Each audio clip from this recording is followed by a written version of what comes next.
Hola, buen día. Nosotras somos alumnas de la Universidad Autónoma de Sinaloa, de la Facultad de Ciencias Químico-Biológicas de la carrera Químico-Farmacéutico-Biólogo. Somos del grupo 2-4 y los integrantes de este equipo son Beltrán Bejarano Katia Saraí, Santillanes Flores Diana Esmeralda y su servidora López Mápula Rosel Miltec. La materia es Bioquímica Metabólica, impartida por el docente Dr. Eduardo Armienta Aldana. Nuestro videoproyecto es titulado Síndrome de boca ardiente.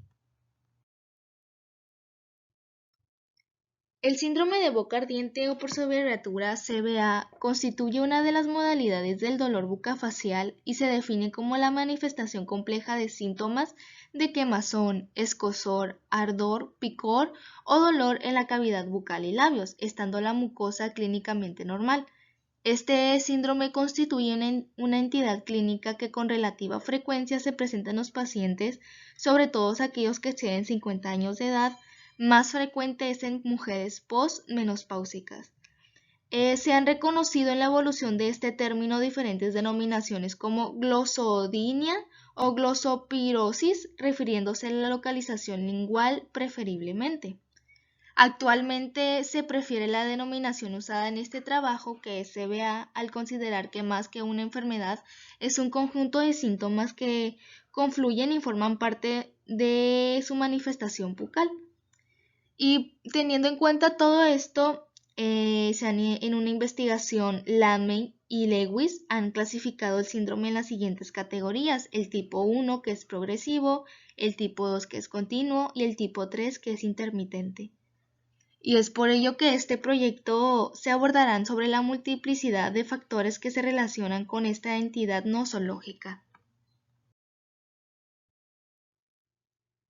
Para saber un poco más sobre este síndrome, tenemos la definición que el síndrome de boca ardiente, también conocido como glosidinia o estomatodinia, entre otros términos, consiste en una patología bucal compleja caracterizada por una sensación dolorosa de quemazón, hormigueo e incluso adormecimiento de las mucosas bucales.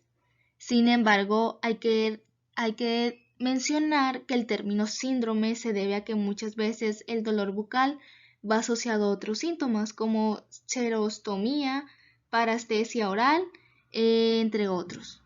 En la mayoría de los pacientes los síntomas urentes comienzan de modo espontáneo y su magnitud puede variar de una molestia ligera a la interrupción completa de la función.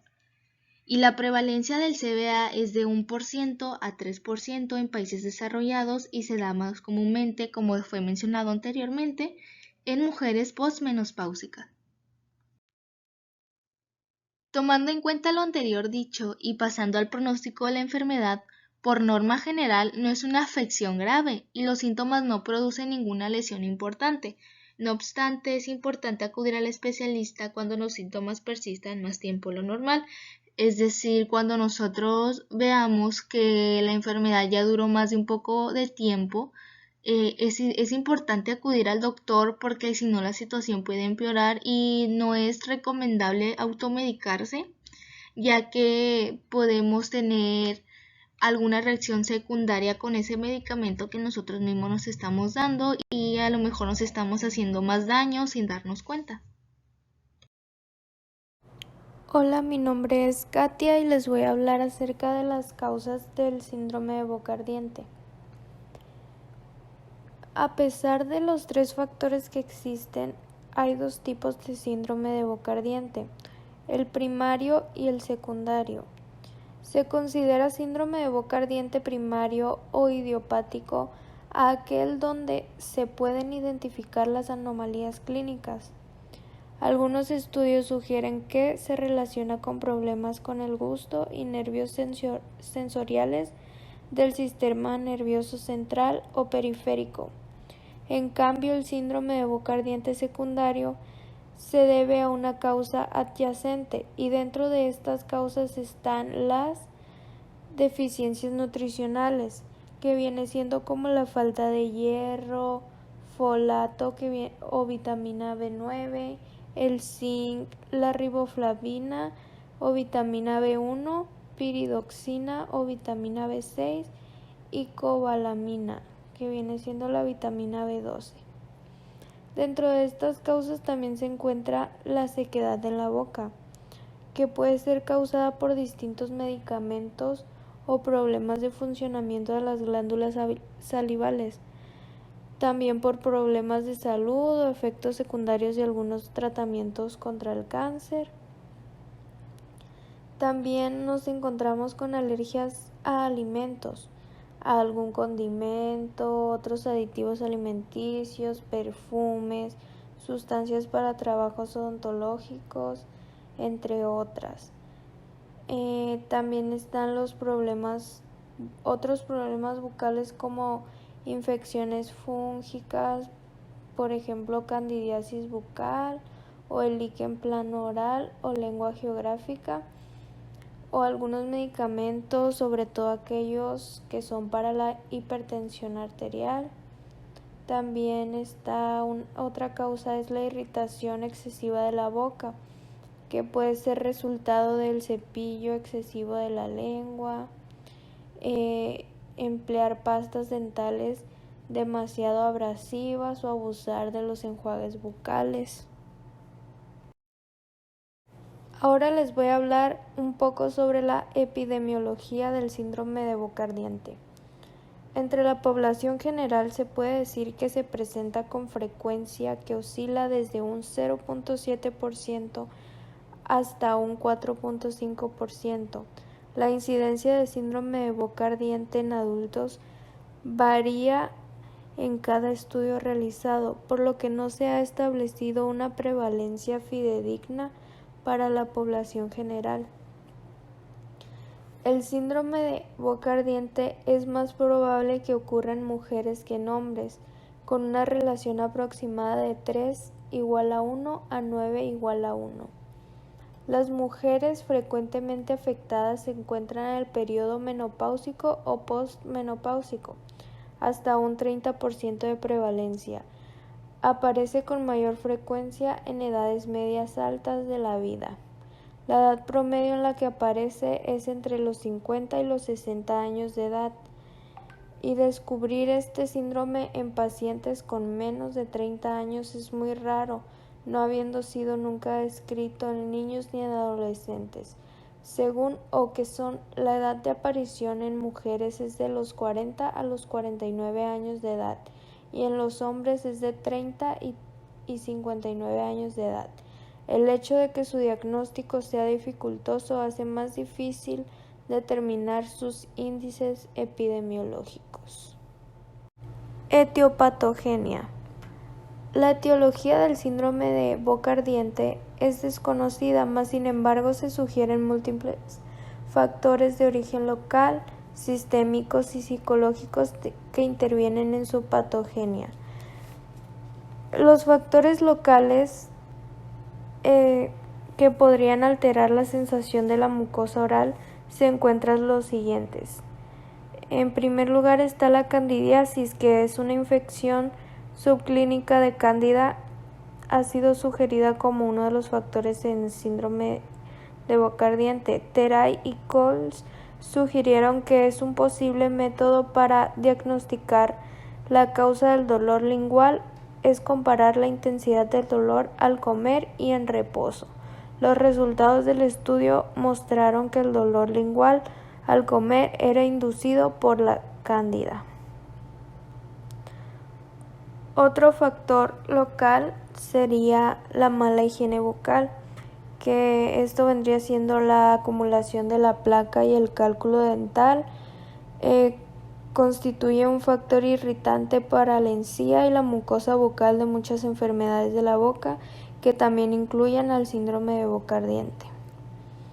Los hábitos parafuncionales. Varios estudios reportan que hábitos parafuncionales en pacientes con síndrome de boca ardiente, la actividad parafuncional tal como mordisqueo lingual, labial, yugal o movimientos compulsivos de la lengua, bruxismo, entre otros, están significativamente relacionados con la ansiedad.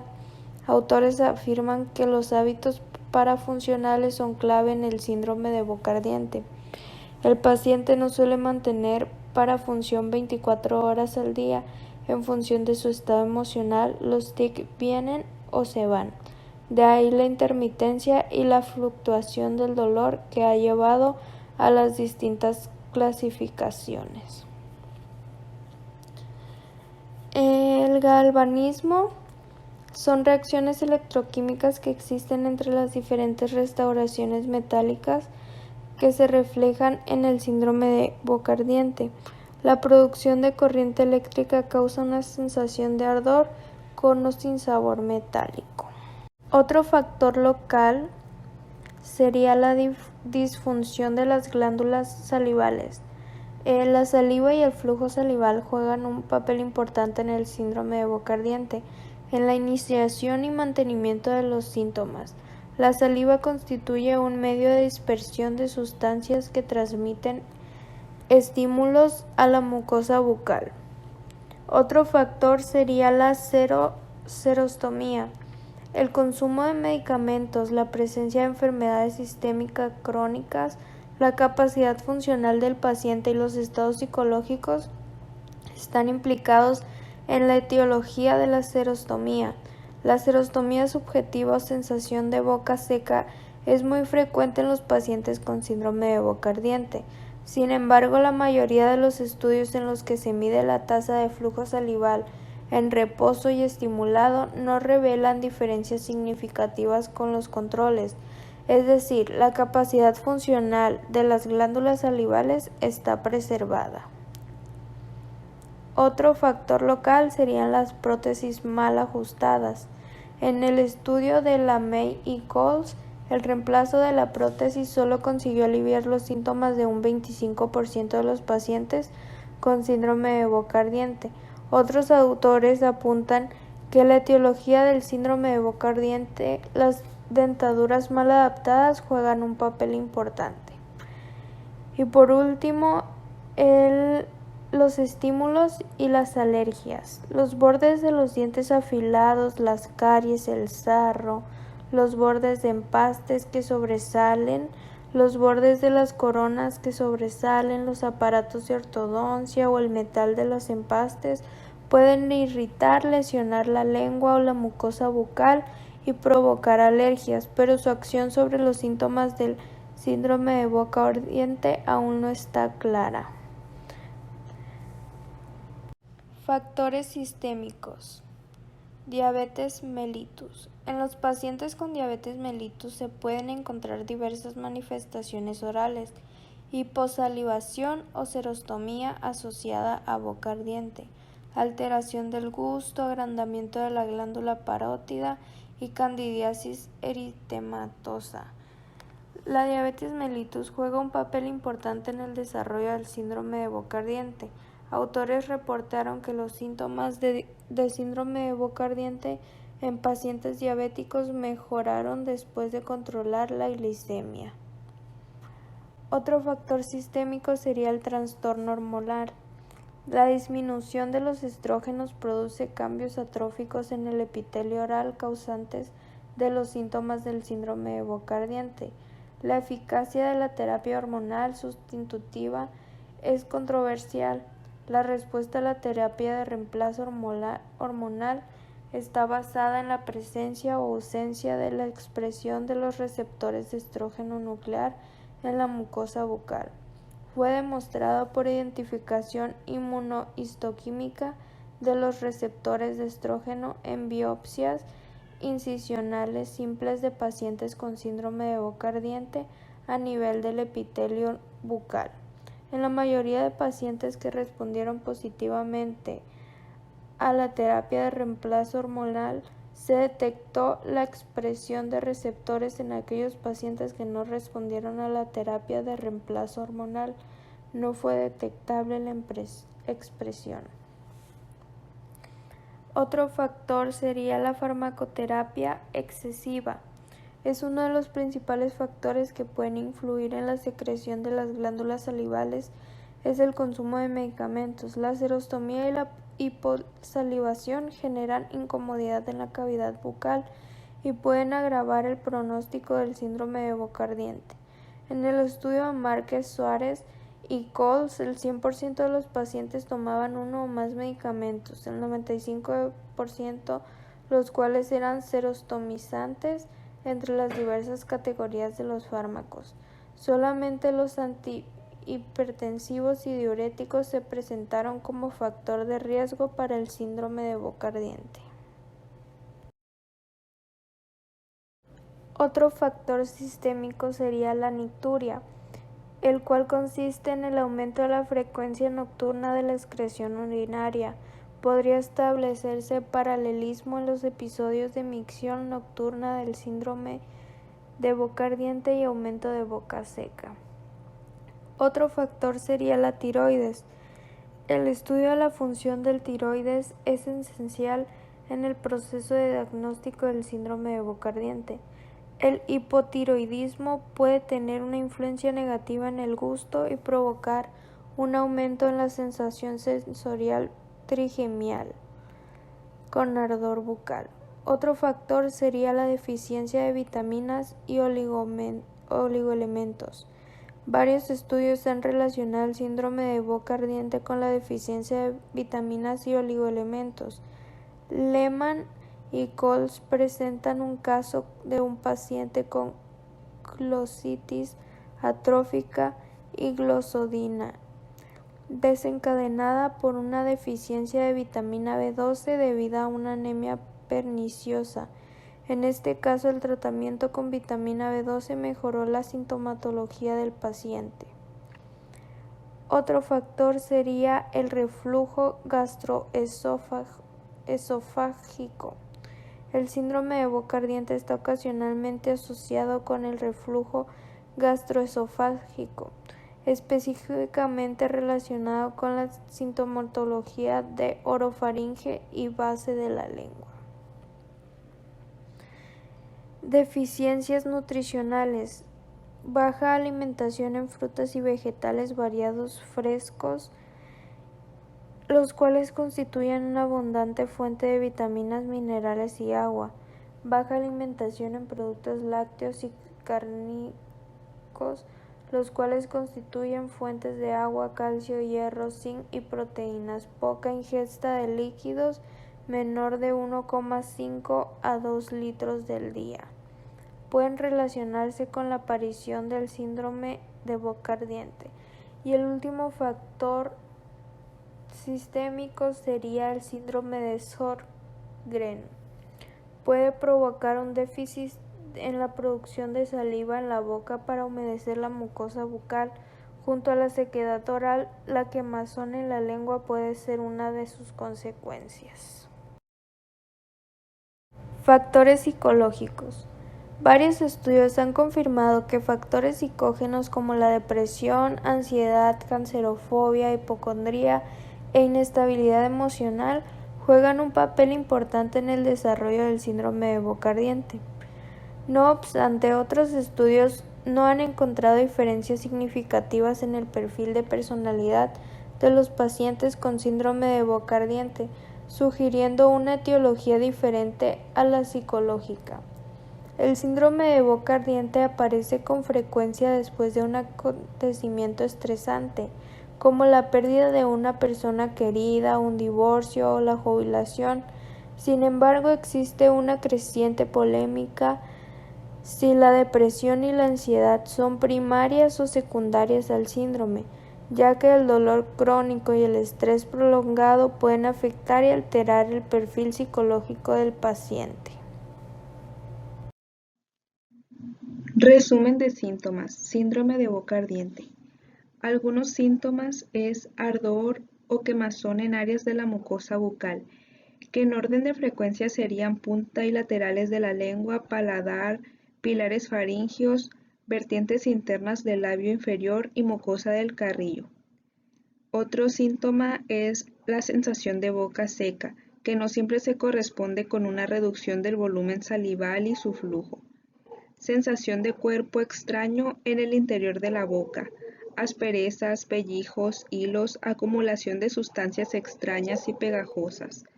Obsesión en relacionar el inicio del padecimiento con algún tratamiento, bebida, alimento ingerido, tratamiento protésico o elementos protésicos sin que pueda demostrarse una relación causa y efecto. Desaparición de la sintomatología durante el proceso ingesta-masticación. Desaparición de la sintomatología una vez conciliado el sueño. Incremento de la intensidad de los síntomas a medida que transcurre el día. Y por último, alteración de las sensaciones gustativas. Pruebas médicas para el síndrome de boca ardiente. El especialista analizará la cavidad oral del paciente y en algunos casos también puede solicitar diferentes pruebas o exámenes como lo son la prueba de alergias para analizar la alergia a determinados alimentos, aditivos e incluso sustancias de algún arreglo dental. También puede ser una biopsia para analizar una pequeña muestra de tejido y examinar la posibilidad de que haya una infección por hongos, viral o bacteriana. La analítica de sangre, donde se podrán analizar la función tiroidea, los niveles de glucosa, el funcionamiento inmunitario. Las pruebas salivales para analizar si el flujo salival es demasiado bajo. Pruebas de reflujo gastroesofágico y pruebas de imagen como una resonancia para detectar otros problemas de salud. Y aquí se muestra una imagen de cada una de estas pruebas o exámenes. Tratamiento para el síndrome de boca ardiente. Cuando se presenta ardor bucal mayor a 3 meses, se realiza una exploración mucosa oral o una analítica sanguínea. Se administra tratamiento de las posibles causas. Puede presentar mejora o no mejora. Si el paciente no presenta mejoría, entonces se da un tratamiento inicial no farmacológico, que consiste en eliminar focos irritativos, protector lingual y explicar y tranquilizar al paciente. Si esto no funciona, se pasa a un tratamiento farmacológico, que se divide en síndrome de boca ardiente con alteración periférica y con alteración central. Con alteración periférica se usa el clonazepam o uso tópico de capsaicina, y de alteración central son otros tratamientos como la duloxetina. Después de esto se tiene que llevar a cabo una reevaluación para ver si se tiene este síndrome.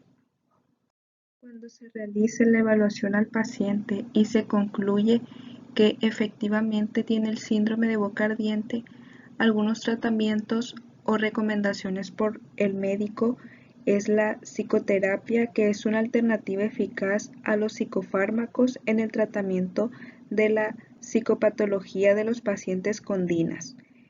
El ácido alfa-lipoico. Se sugiere que el ácido alfa-lipoico puede mejorar los síntomas del síndrome de boca ardiente 200 miligramos 3 veces al día. También la capsaicina sistemática. El tratamiento con capsaicina oral 0.25% 3 veces al día durante 30 días provoca una reducción significativa de la intensidad del dolor. La capsaicina tópica indica la utilización de la capsaicina en colutorios o gel en solución para enjuagues bucales como otras alternativas de tratamiento que reducen los síntomas. La lidocaína 2%, el uso de anestésicos en solución para enjuagues como la lidocaína al 2% podrían ayudar al control del cuadro clínico. La gabapentina y el clonazepam tópico. Se reportan beneficios con el clonazepam tópico. La boca ardiente tradicionalmente es descrita como un síndrome de mujeres después de la menopausia, emocionalmente desequilibradas, acompañado con frecuencia por múltiples quejas somáticas. El paciente puede describir la sensación como intolerable, pero raras veces lo incapacita. Típicamente el síntoma aumenta de gravedad a medida que avanza el día, pero no quita el sueño. Como equipo logramos identificar que el CBA logra la empatía médico-paciente, el control de factores locales y generales, la combinación de fármacos demostrada por varios autores como pueden ser anticonvulsionantes y antidepresivos, y la detención control, que parece ser la alternativa idónea para lograr la remisión de los síntomas. Finalmente, esta identidad nosológica sigue siendo un reto para investigadores, ya que pudieran ensayarse alternativas homeopáticas de relajación, terapias florales que alivien el dolor neuropático que padecen los pacientes con el síndrome de ardor bucal. Esto ha sido todo por nuestra parte, esperamos que les haya gustado y les haya servido nuestra información sobre este síndrome, que puede llegar a ser muy doloroso si no nos atendemos inmediatamente, y hay que recordar que no hay que automedicarnos. Aquí dejamos nuestras redes sociales para cualquier duda y aclaración, como igualmente les dejamos un código QR con una referencia bibliográfica que recomendamos como equipo porque es muy buena. Hasta luego.